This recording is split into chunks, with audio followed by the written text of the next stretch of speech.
பெண் பத்திரிகையாளர் குறித்து சமூக வலைதளங்களில் சர்ச்சைக்குரிய கருத்தை பதிவிட்ட வழக்கில் தண்டனை உறுதியாகியிருக்கிறது. 1 மாத சிறை தண்டனையை சென்னை உயர்நீதிமன்றம் SP சேகருக்கு உறுதி செய்திருக்கிறது. கூடுதல் விவரங்களோடு நமது செய்தியாளர் சுப்பையா நம்மோடு இணைந்திருக்கிறார். விவரங்களை பதிவு பண்ணலாம் சுப்பையா.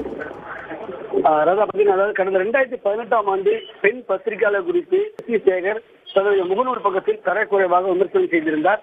இது தொடர்பாக SP சேகர் மீது நடவடிக்கை எடுக்க கோரி தமிழ்நாடு பத்திரிகையாளர் பாதுகாப்பு சங்கத்தின் சார்பில் புகார் அளிக்கப்பட்டது. இது தொடர்பாக அவர் மீது வழக்கம் தொடரப்பட்டது.